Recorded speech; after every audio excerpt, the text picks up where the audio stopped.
Now we will be talking about muscles of the arm and forearm.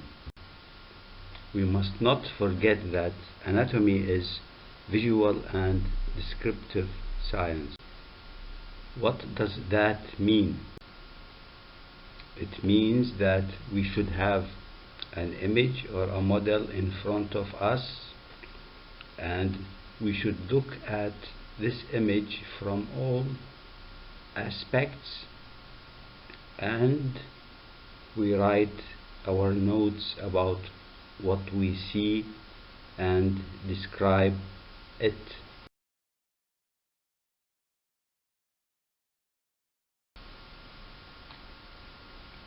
If you have a problem, then remember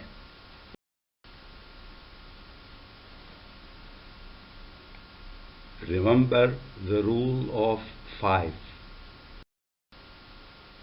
The rule of 5 is a very good way of solving problems. Always ask questions. What is the minimum number of questions I should ask myself? It is 5 questions that would solve almost any problem. After asking 5 questions and answering them, then almost every problem will be solved, and you will go through the obstacle in front of your understanding. Let's ask ourselves a few questions about muscles. How are muscles arranged? They are arranged in groups. What do? They move joints or other structures than joints. What kind of action muscles do? They are doing the pulling force. What kind of actions muscles have? Usually a single muscle has a main action and may have a minor action or two.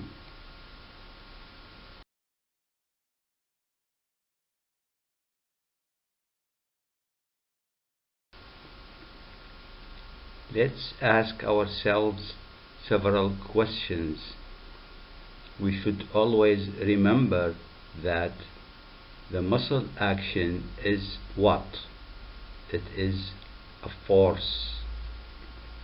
Any force should have directions in one or two or more directions.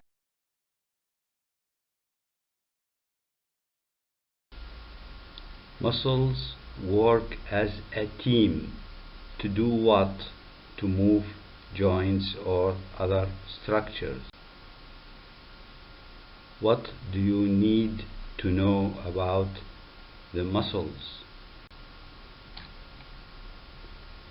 In order to understand the muscular system and its actions, we need to know very good knowledge of synovial joints, the most movable joints in the body. What else do we need to know? We need to know each joint, what does it do?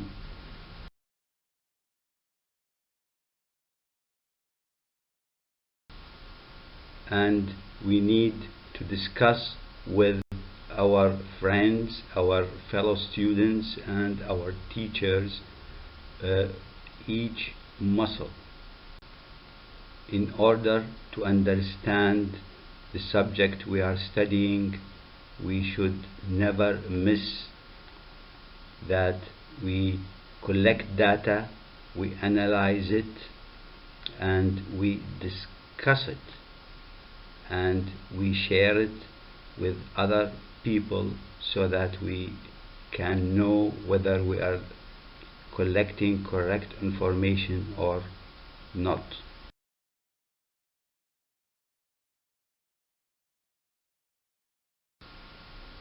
So let's discuss the muscles of the arm and the forearm, and we should never forget the rule of 5.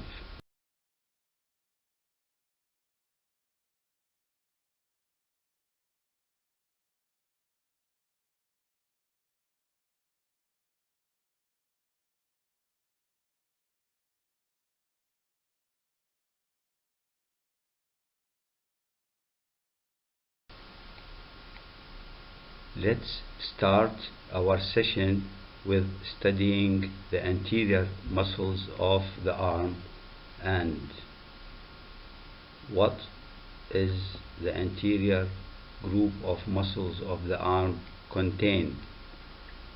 They contain the biceps brachii. Why biceps brachii?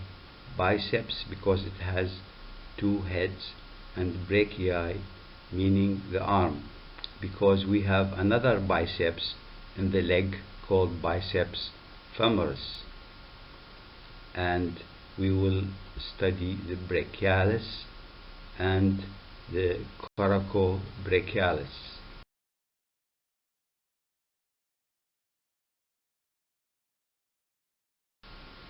This is an image of the anterior part of the arm. So let's ask a few questions and answer them. Which muscle is this? It is the biceps brachii. It is showing us that superiorly it is between pectoralis major and deltoid, and lower down it has 2 parts, the biceps brachii tendon and the biceps brachii aponeurosis. Aponeurosis is a flat tendon.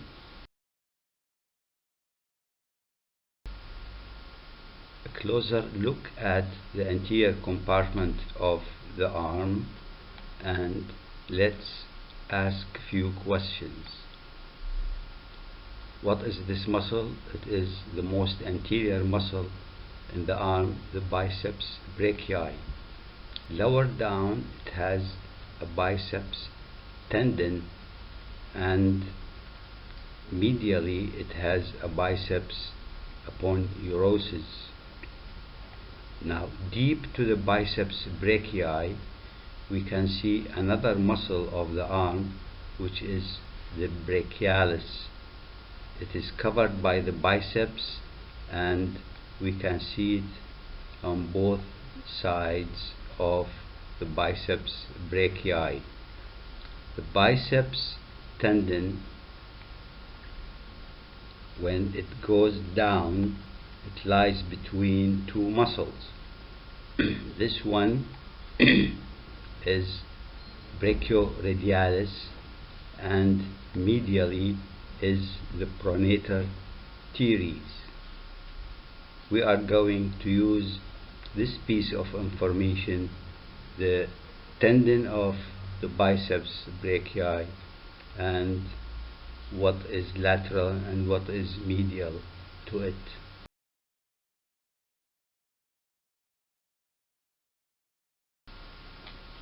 This is an anterior view of the muscles of the chest and the arm. So let's ask a few questions and answer them. This is the biceps brachii muscle, the most anterior muscle of the arm, and it has 2 heads.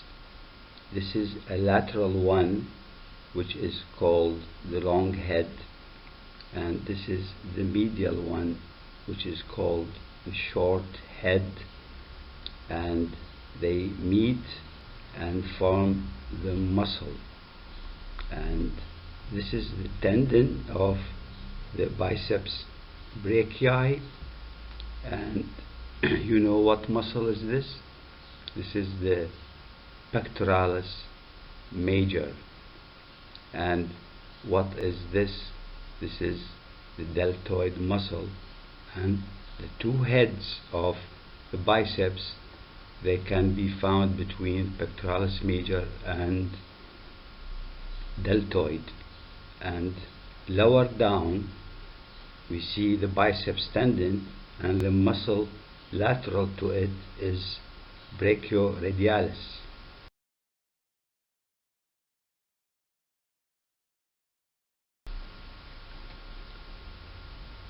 Let's ask ourselves questions and answer them about this view.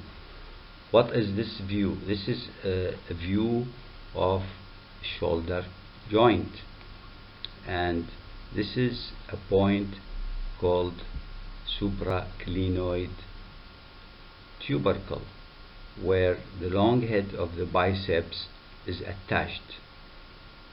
As the biceps tendon goes down, which lies between this structure. What is this structure? This is the greater tuberosity of the humerus, and this is the lesser tuberosity of the humerus.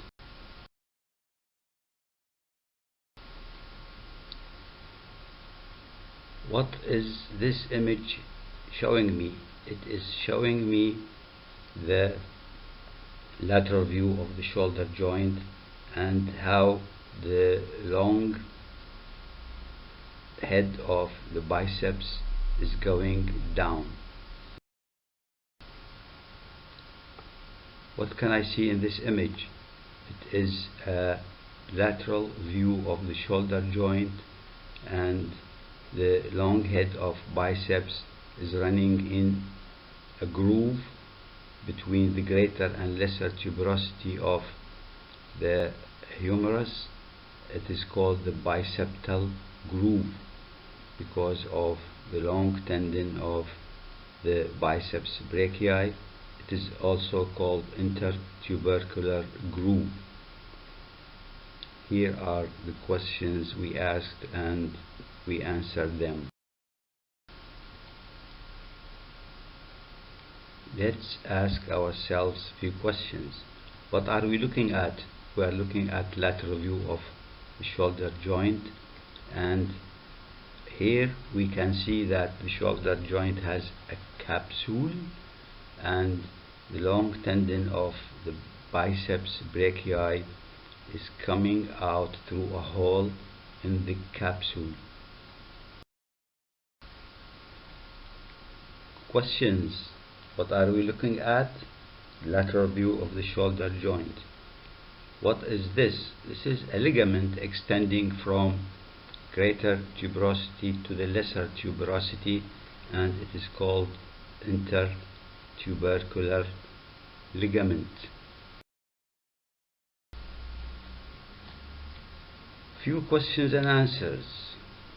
What are we looking at? We are looking at anterior view of shoulder joint, and now we know the long tendon of the biceps. Now what is this muscle?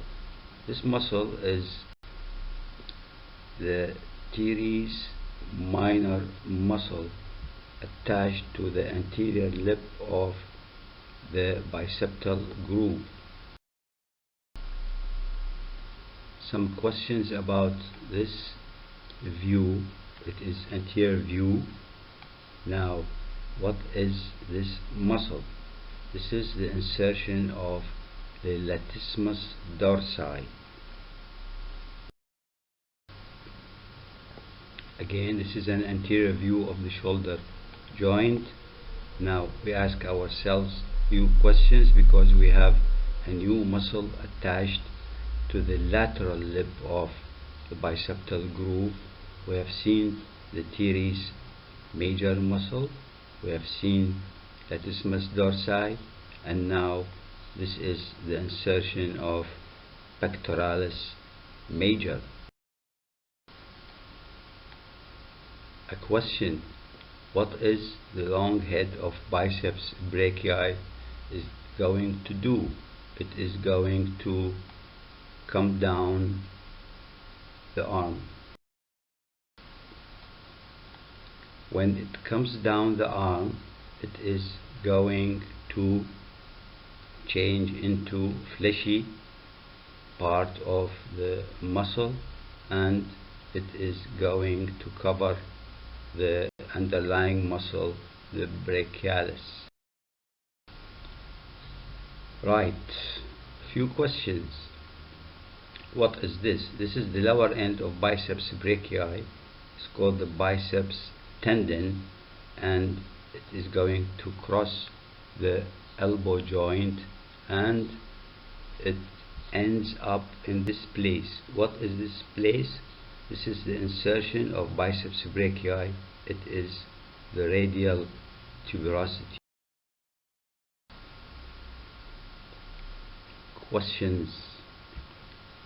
What is this area? It is showing us that as the biceps brachii inserts into the radial tuberosity, now between the tendon of the biceps and the tuberosity there is this blue structure. This is called a bursa. A bursa is a sac filled with synovial fluid to prevent friction and prevent damage to the tendon. Now, few questions about this image. What are we looking at? We are looking at anterior view of shoulder joint. And what is this? This is a red mark on the tip of the coracoid process. It indicates the attachment of the short head of biceps muscle.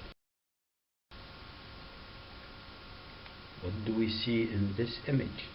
We can see that the short head of the biceps muscle is attached to the tip of the coracoid process of scapula. Right.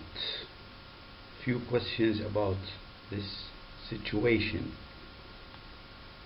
This is the tendon of pectoralis minor attached to the coracoid process medial to the short head of biceps brachii. Let us analyze this situation and ask a few questions. What is this arrow indicating? It is indicating that the short head coming from the coracoid process going down to join the long head of biceps brachii. What is happening here?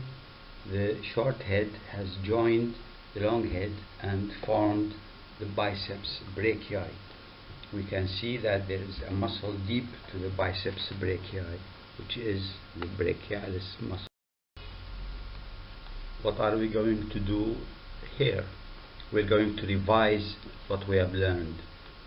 Now, here's the short head of biceps coming out of the coracoid process, and here is the long head coming out from the supraglenoid tubercle, and as the muscle goes down, here it is attached to the radial tuberosity.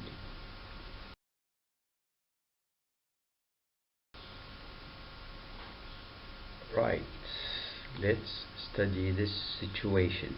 What's happening here? Here's the short head of biceps coming out of the coracoid, and this is the long head coming from the supraglenoid tubercle, and this is pectoralis major muscle. Look at this situation here.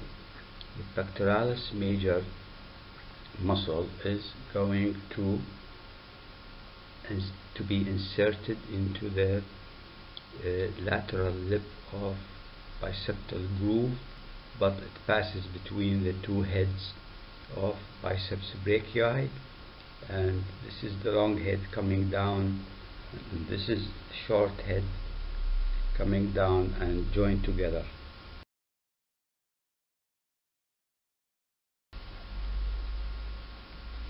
Right, it's time for questions and answers. What is this image showing? It is showing the elbow joint where the biceps muscle comes down to be inserted into its destination. First of all, the biceps tendon comes and inserts into the radial tuberosity with a synovial bursa between them. And next is the biceps muscle aponeurosis. What's the story here? The biceps tendon comes and inserts into the radial tuberosity. Now, the biceptal aponeurosis, one end of the two of the biceps brachii is going to form an aponeurosis. That means a flat tendon, and it turns and inserts into the fascia of the forearm, enclosing several muscles, which we will see in the next slides.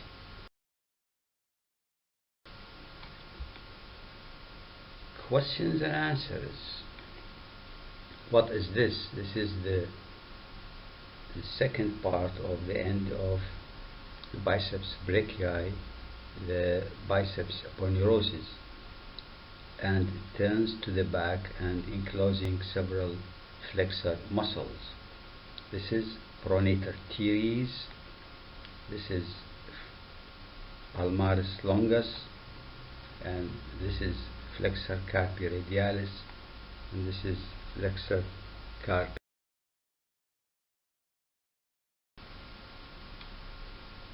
What is this image telling me? It is telling me that the biceps brachii main action is flexor of the elbow joint.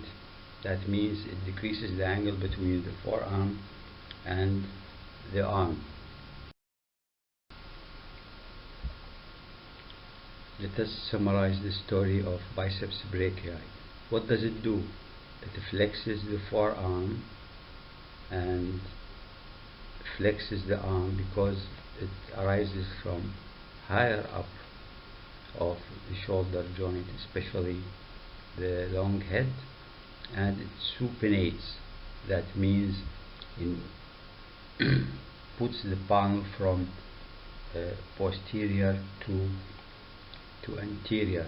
That's the short head, and the short head is coming from the tip of the coracoid process, and this is the long head that comes from supraglenoid tubercle of the scapula, and this is the insertion of the biceps brachii on the tuberosity of the radius, and it is supplied by a nerve to the anterior compartment called muscular cutaneous nerve.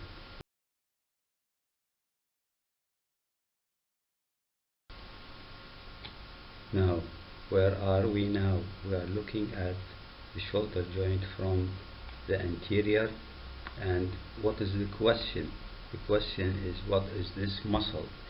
This muscle is pectoralis minor, and it is inserted into the coracoid process just medial to the origin of short head of biceps brachii.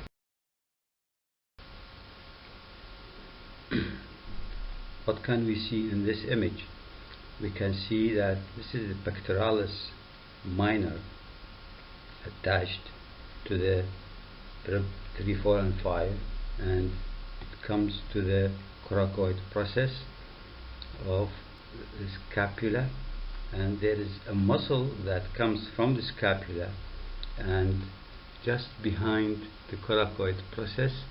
This is the subscapularis muscle, and superiorly we can see that the supraspinatus muscle is superior to the coracoid process.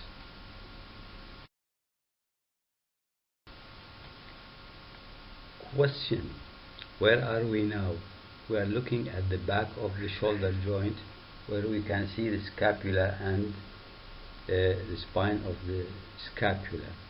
What is this muscle? This muscle is called coracobrachialis. That means it comes from the coracoid process of the scapula and goes to the humerus. This is a shadow of the coracoid process, because the coracoid process is anterior, and this is the way it inserts into the upper part of the shaft of the humerus. And what does it do? One of its action is it adducts the arm.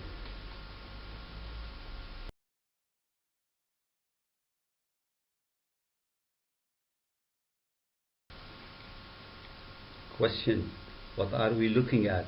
We are looking at a lateral view of the shoulder joint, where we can see that this is the coracoid process, and this coracobrachialis muscle is attached here, and then we have this point, which is the medial side of the humerus, lower part of the upper humerus, or in the middle of the shaft of the humerus. This image explains to us why this coracobrachialis, in addition to the action of adduction, it does flexion of the arm.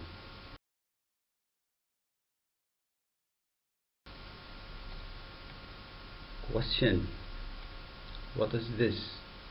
This is the coracoid process holding the upper end of the coracobrachialis, and the coracobrachialis comes down on the medial side of the humerus after crossing shoulder joint and attaches here on the medial border of the humerus, and this is the coracobrachialis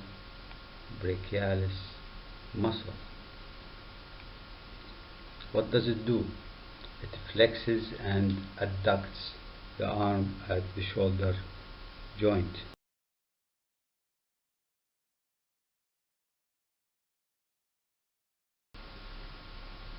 After seeing several images of the coracobrachialis muscle, let's write a few notes about it.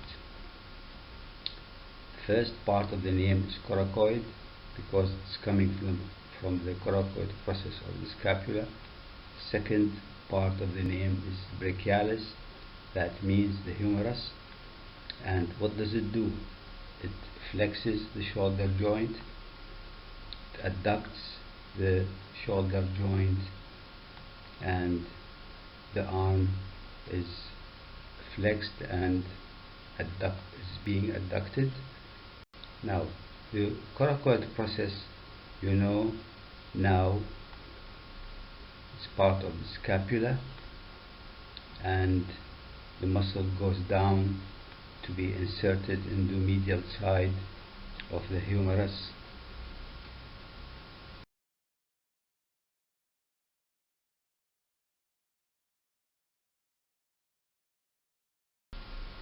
Question: what is this view? This is an anterior view of the arm, and you can see a muscle called brachialis. Now, the biceps brachii has been removed, and the brachialis comes from where? It comes from the anterior part of the shaft of the humerus and inserts into the upper part of the ulna, something we will know very soon.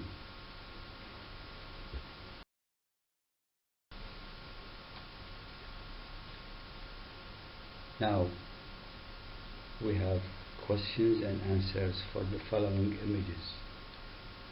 These images about the muscle called brachialis, and here is the brachialis coming from the anterior surface of the humerus and going down, crossing the elbow joint, so its action is going to be mainly on on the elbow joint.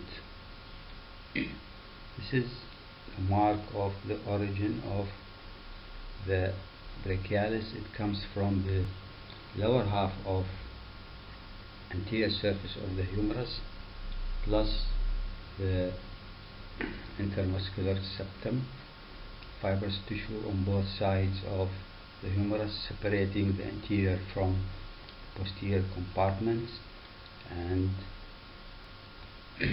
this is the coronoid process of the ulna, the way where it is inserted into, and here we have a lateral view of the humerus, where we can see that the anterior muscle is biceps brachii, and deep to it is the brachialis.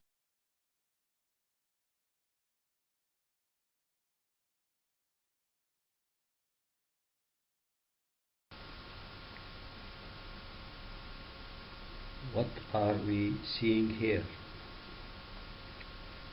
We are seeing lateral view of the arm, where we can see a muscle coming from the anterior surface of the humerus, crossing the elbow joint and inserts higher up into the forearm bones. This is a closer view with the action of the brachialis muscle. What does the brachialis do? It flexes the elbow joint. That means it decreases the angle between the forearm and the arm. And here is a flexion position of the elbow joint.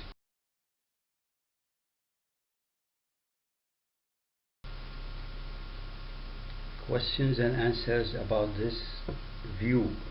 What is this view? This is a posterior view of the humerus, the arm, and I know this because I can see the scapula and its spine, and I can see a muscle. This muscle is called triceps because it has 3 heads, and brachii because it is posterior to the brachium, the humerus. It has 3 heads. The medial one is the long head coming from scapula, and the lateral head coming from the humerus, and between the lateral and the long head we have the 3rd head, which is called the medial head of the triceps.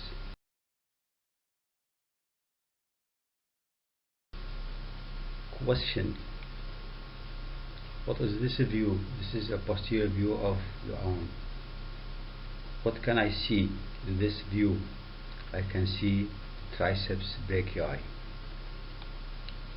I can see the medial head, and now I am seeing it for the first time because the lateral head has been removed. Slides.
Now let's write some notes about the triceps that we have seen in the few past slides.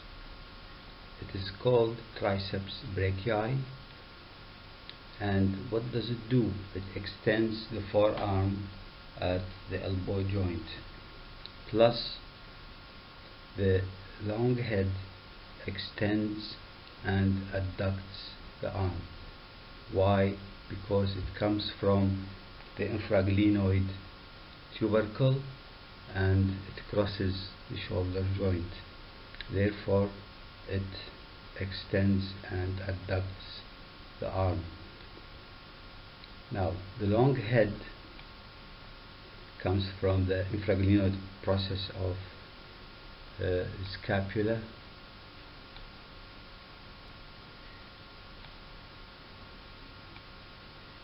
The lateral head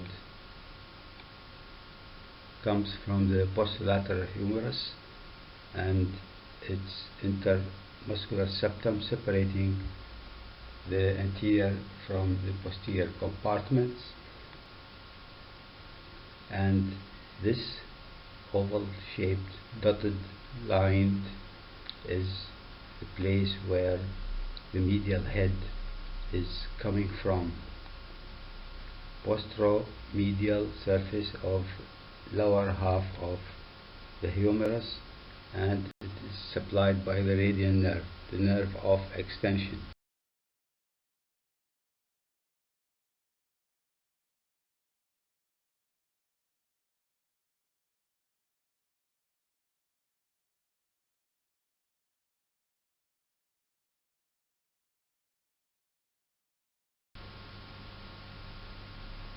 Now, what are we going to do next? We are going to address the muscles of the forearm. Now, what do? They do flexion at the wrist and fingers. So they are in the forearm and they do action on the wrist and fingers. And in addition to that, they do pronation. That means when the palm is anterior, it becomes posterior. Now this muscles of the forearm are divided into anterior compartment and posterior compartment of the forearm. The anterior compartment is made of superficial muscles, intermediate muscle. There is one intermediate muscle and there are deep muscles. At this point of time, we are only addressing the superficial group of muscles, and we will leave the rest of the anterior compartment to the musculoskeletal system. Now, the superficial muscles are Flexor carpi ulnaris, palmaris longus, Flexor carpi radialis, and Pronator teres. Now, the rest of the muscles, the intermediate and the deep, will be left for the musculoskeletal system. But just to have an idea, the intermediate layer contains Flexor digitorum superficialis. That means it flexes the phalanges, and the deep ones are Flexor digitorum profundus. It does flexion of the phalanges, but deep to the superficialis.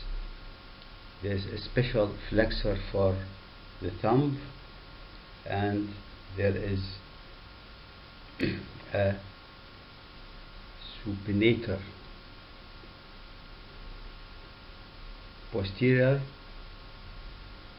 muscles of the forearm we will be seeing in the next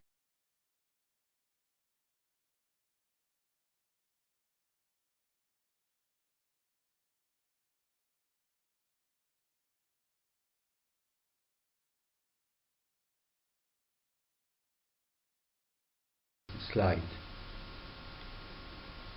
Now, muscles of the posterior of the forearm, they produce extension at the wrist and fingers.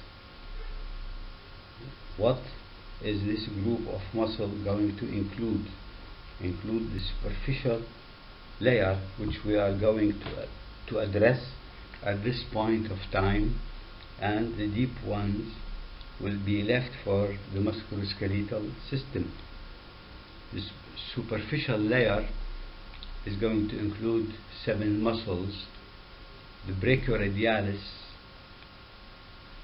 the extensor carpi radialis longus, extensor carpi radialis brevis, extensor digitorum, extensor digiti minimi, extensor carpi ulnaris, and anconeus. Now, the deep ones will be left for the musculoskeletal system.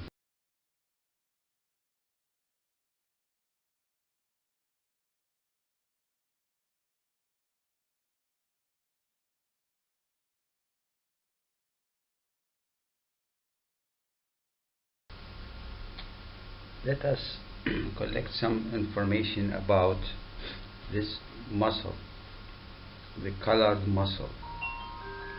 This muscle is called brachio because it comes from the supracondylar ridge, and radialis because it goes down and inserts on the radius. So this is the brachioradialis muscle. It is on the lateral side of the arm, and again this is the brachioradialis muscle. What does it do? It flexes the elbow because it only crosses the elbow. It does not cross the wrist joint, and it helps in pronation and supination. These are two opposite actions, but when the hand is in mid position, if you want to pronate, it helps, and back to mid position. If you want to supinate, it is going to help supination.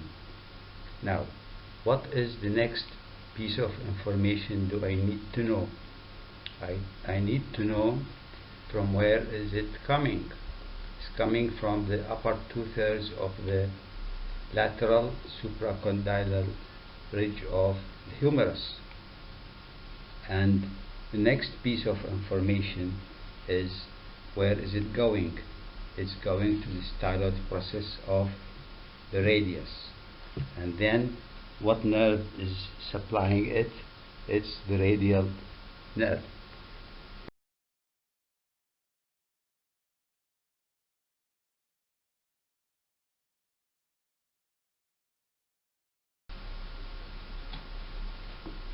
What is this image? This image is showing the lower end of radius and ulna, the carpal bones and the metacarpal bones.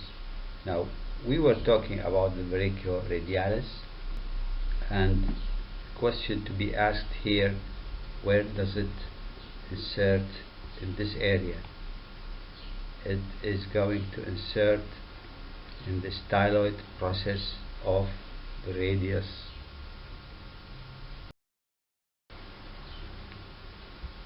Where am I, and what is this image? It shows the anterior compartment of the forearm.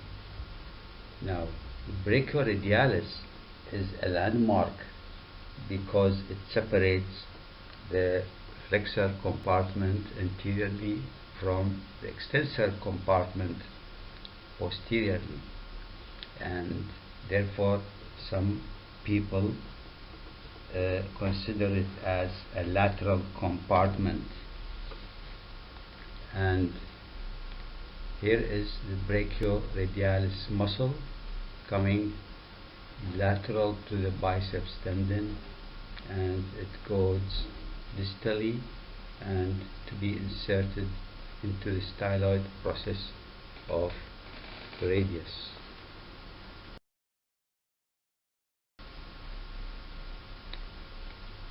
Let's ask ourselves few questions and answer them on this view. What is this view showing? It's showing the superficial muscles of the anterior forearm. That means the flexor compartment. Now we usually refer to the brachioradialis as lateral, and then we go medial. So this is the biceps tendon, a very important landmark when we study the flexor compartment. And lateral to it is the brachioradialis muscle, and then we go medial to the biceps tendon, and this is what is called the Pronator teres muscle. Next to it, a muscle that goes from medial to lateral, and it is the flexor carpi radialis. Then we have this yellow muscle medial to the flexor carpi radialis. It is called palmaris longus. You can see that the tendon is very long and the fleshy part is short. And then when we go medially, of course it's going to be something ulnaris, so it is flexor carpi ulnaris. So let's go through it again. Biceps tendon is an important landmark. Laterally is the brachioradialis, and then on the medial side of biceps tendon is the pronator teres, then flexor carpi radialis, palmaris longus, and flexor carpi ulnaris.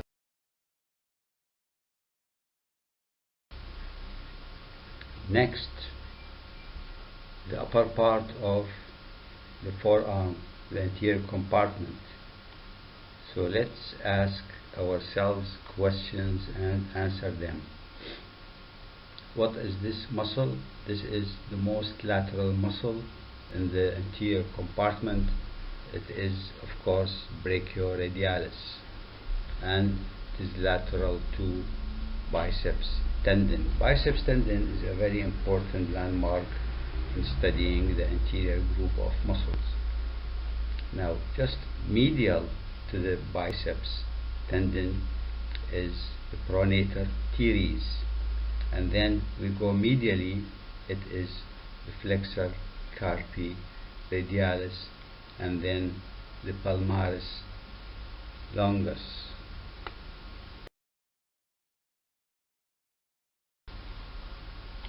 Again, this is an anterior view of the forearm, and let us ask ourselves few questions. What is this structure? It is biceps tendon. The lateral muscle to the biceps tendon is brachioradialis, and then we go medial to the brachioradialis and biceps tendon, and this muscle here that makes a V shape with the brachioradialis and the biceps tendon is in the middle. This is pronator teres.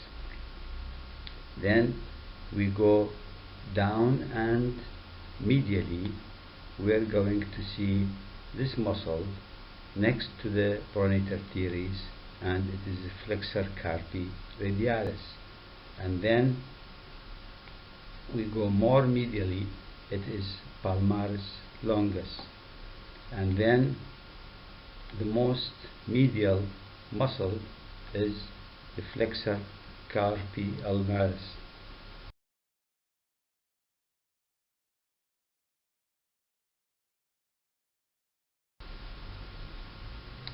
Here is a simple way of remembering these superficial muscles of the forearm. If you start from the radial side, from the thumb side, then it is Pronator teres, and then you start going medially. The next is going to be Flexor carpi radialis. Next medially is palmaris longus, and of course the most medial one is Flexor carpi ulnaris. Let us collect and discuss the Pronator teres muscle and ask ourselves a few questions. What is this structure? Of course, this is the key structure in locating these muscles of the anterior compartment of the forearm, and it is biceps brachii tendon.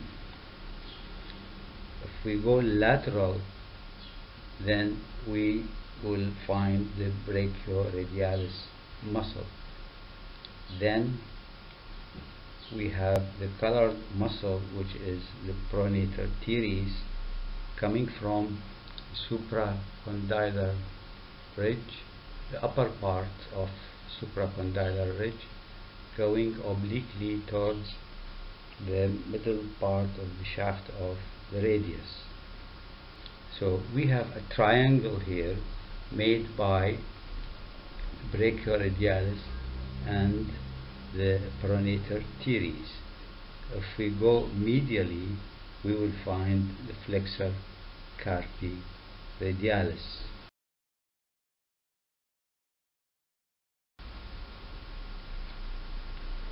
Back to this image where we can see 4 fingers without the thumb put obliquely on the anterior compartment of the forearm and approaching the forearm from the medial side. Then the most lateral of these muscles is the Pronator teres. What is this and where are we? Let's ask ourselves a few questions and try to answer them. What is this? This is an epicondyle of the humerus. What is this? This is the ulna. And this is the radius, the lateral bone of the forearm. And this red area represents a point of attachment of this muscle on the medial supracondylar ridge, and this point represents, well, let's say it is the coronoid process of the ulna, and then this represents the another point of attachment on the middle shaft of the radius. So here is the origin of this muscle, which is the medial supracondylar ridge of the humerus, and this is the muscle going towards the shaft of the radius. What is this muscle? It is Pronator teres.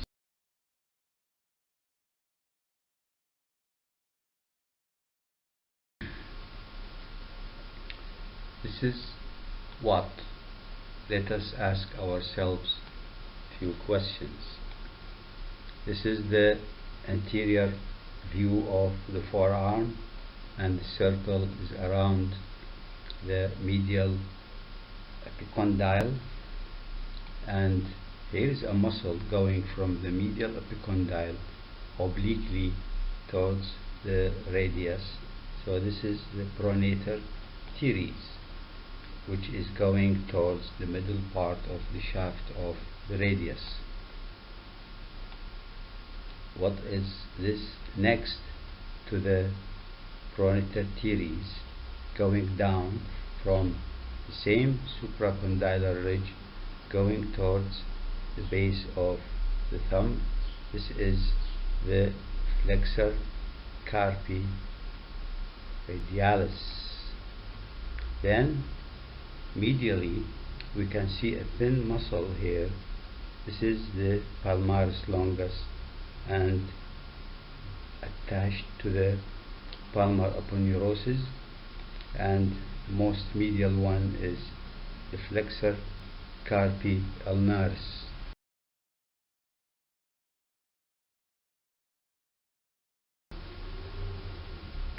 Let's analyze this image of the anterior part of the forearm.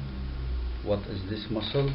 This muscle is in the arm, and it is the biceps brachii.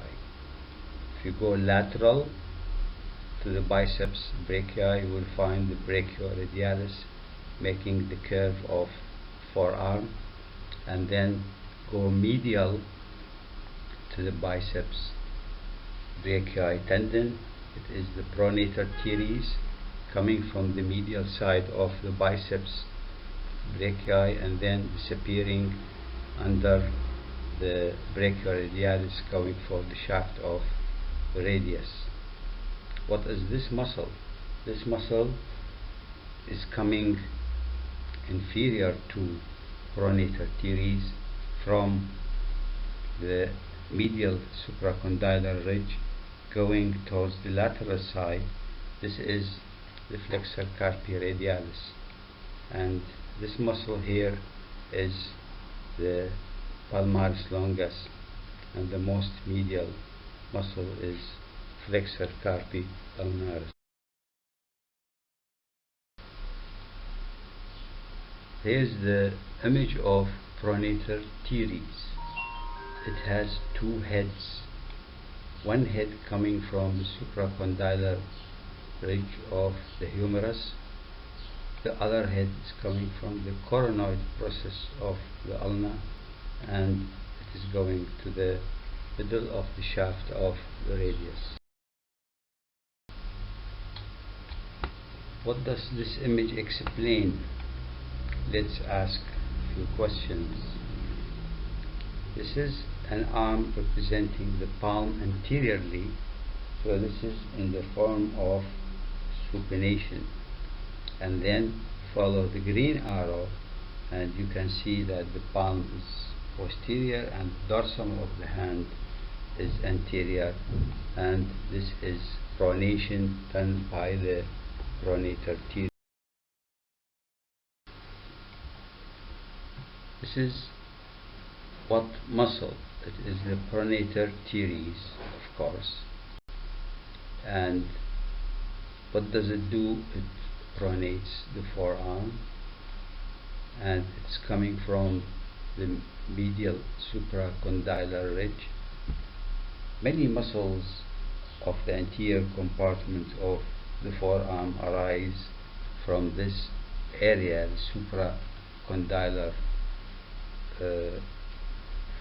ridge, or from the medial epicondyle directly, and this is called the common flexor tendon. And then the other head is coming from the coronoid process of the ulna. It is called the deep or ulnar head, and it goes and inserts into midpoint of the lateral side of the shaft of the radius, and it is supplied by the median nerve. The median nerve passes between the two heads of pronator teres.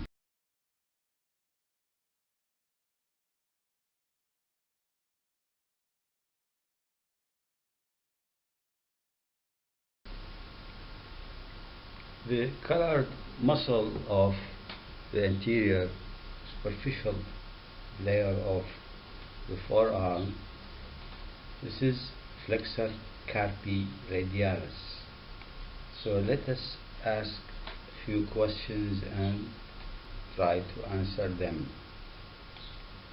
Now, this is the flexor carpi radialis. going towards the wrist, and it is coming from the medial epicondyle supracondylar ridge common flexor origin.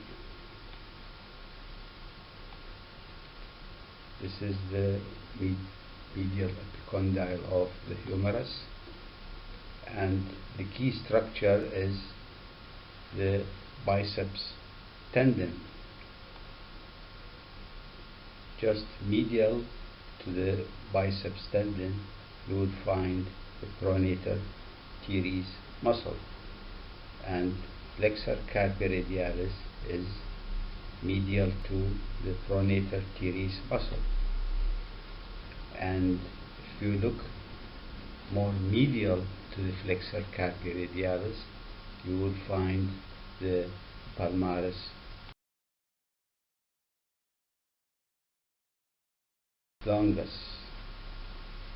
And in this image you can see that the middle finger represents the position and direction of flexor carpi radialis.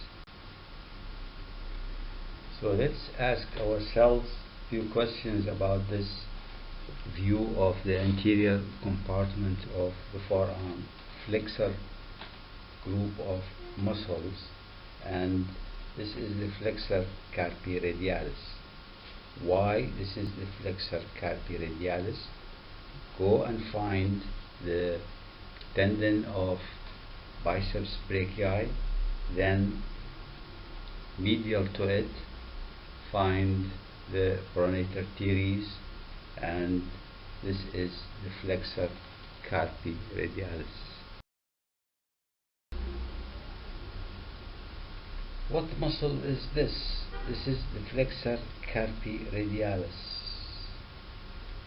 It's coming from the medial epicondyle of the humerus, and it is going towards the wrist. Here at the wrist you can see that the tendon is bifurcated into two parts.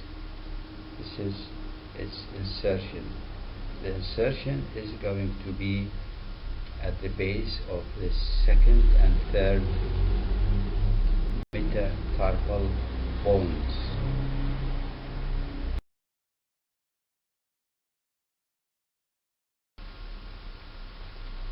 What is this view, and what are we supposed to know? Few questions about this picture. It's the insertion of flexor carpi radialis, which has two divisions. First, base of second metacarpal, and then base of the third metacarpal bones. Let us summarize our information about flexor carpi radialis.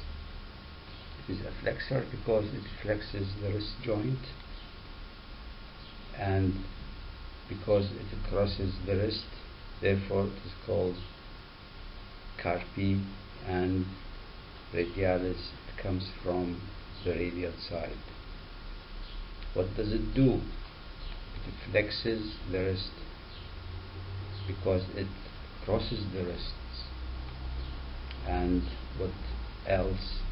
It abducts the hand because it is attached to the second and third metacarpal bones. From where is it coming? It's coming from common flexor tendon from the humerus and inserts at the base of second and third metacarpal bones.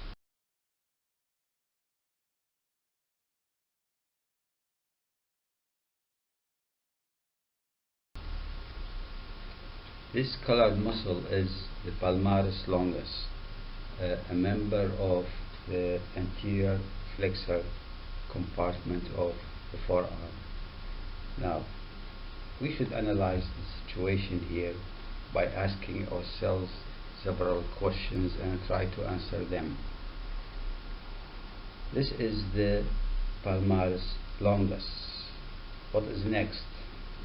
It is coming from the common flexor tendon on the medial epicondyle of the humerus, and it is going towards the wrist to be attached to the palmar aponeurosis. Always go back to the tendon of biceps brachii. The medial muscle is pronator teres. Then going immediately it is the flexor carpi radialis, and then we have the yellow marked muscle, which is the palmaris longus, and the most lateral muscle is flexor carpi ulnaris.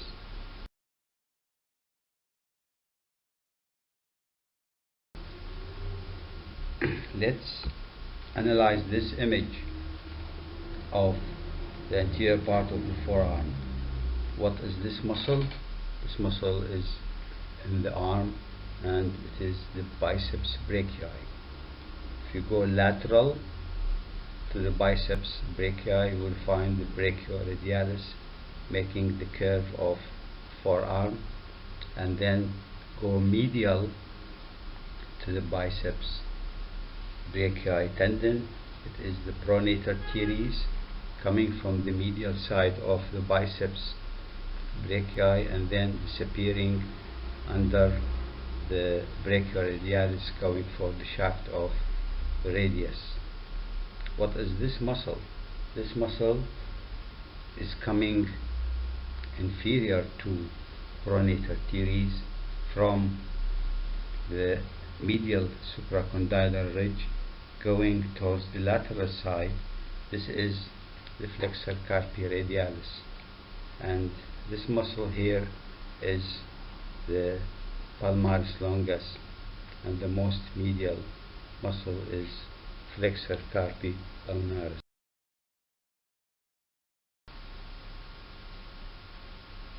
Let's see what is this movement.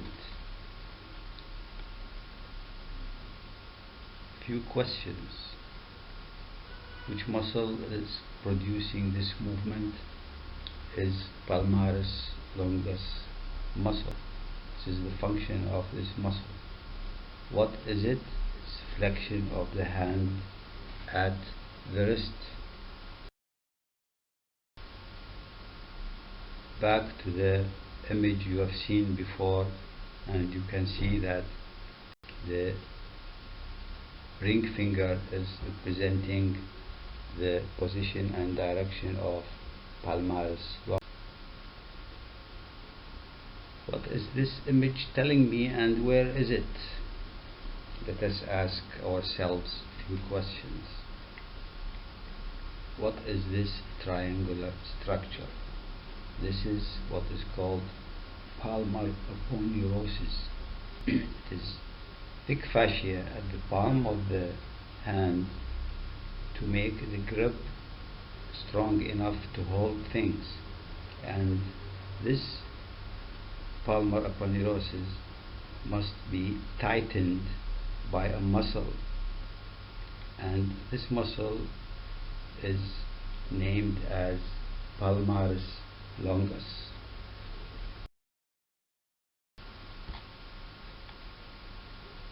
Let's collect our information about palmaris longus muscle. What does it do?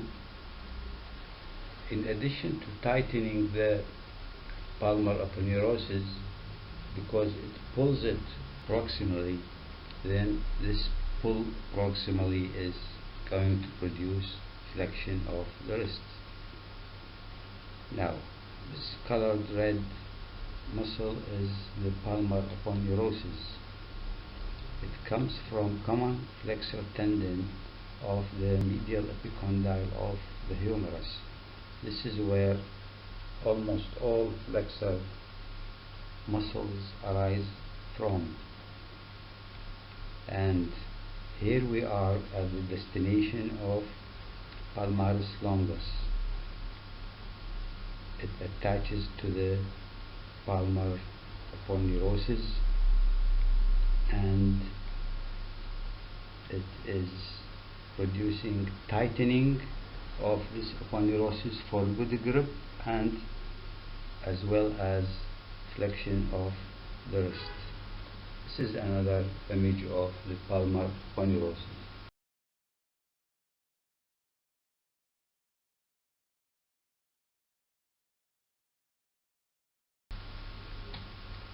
Now here we have a muscle, so let's ask ourselves few questions and try to answer them. If we look higher up,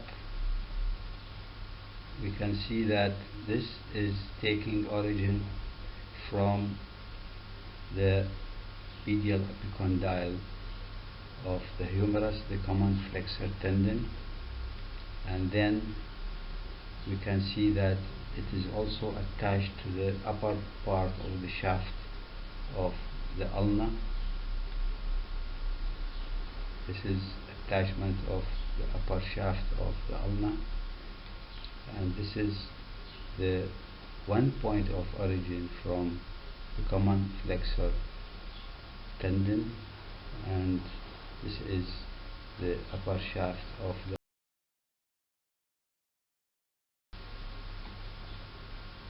This is the anterior compartment of the forearm, the flexor group of muscles, and let us ask ourselves some questions.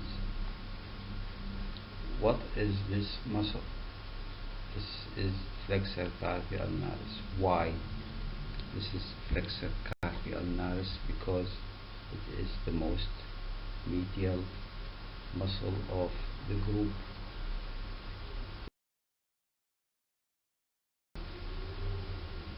Let's analyze this image of the anterior part of the forearm. What is this muscle? This muscle is in the arm, and it is the biceps brachii. If you go lateral to the biceps brachii, you will find the brachioradialis making the curve of forearm, and then go medial to the biceps brachii tendon. It is the pronator teres coming from the medial side of the biceps brachii and then disappearing under the brachioradialis, going for the shaft of the radius. What is this muscle? This muscle is coming inferior to pronator teres from the medial supracondylar ridge going towards the lateral side. This is the flexor carpi radialis, and this muscle here is the palmaris longus, and the most medial muscle is flexor carpi ulnaris.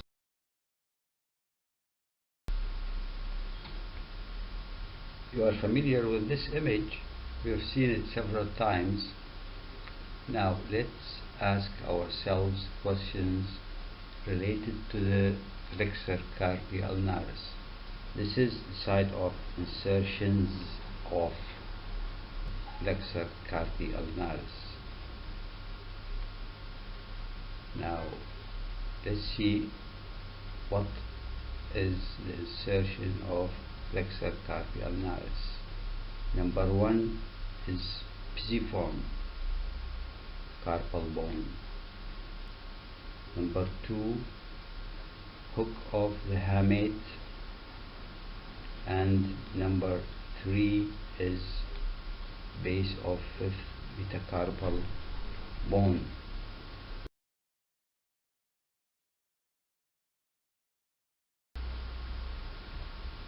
What is this image showing me and why? So let's ask a few questions. Now we can see the anterior compartment of the forearm, and we must now look at the position of the hand. This position is decreasing the angle between the hand and the medial side of the forearm, and that is adduction of the hand. Now let's collect and summarize our information of Flexor, carpi, ulnaris by asking ourselves a few questions. So we are going to summarize the Flexor, carpi, ulnaris. What does it do? It flexes the wrist and adducts the hand, as we have seen in the previous image. And from where is it coming? It's coming from the common flexor tendon. Okay, that is the humeral head, and then it has the ulnar head from the medial border of the olecranon process and upper 2/3 of the posterior border of the ulna, and we have just seen that. And where does it insert? It inserts on the pisiform, the hook of hamate, and base of the 5th metacarpal bones. Now the rest of the muscles of the forearm, the middle and the deep, and the extensor compartment of the forearm will be studied in the musculoskeletal system. And at this point of time, the muscles of the arm, anterior and posterior, and the superficial muscles of the anterior compartment of the forearm are enough at this point of time.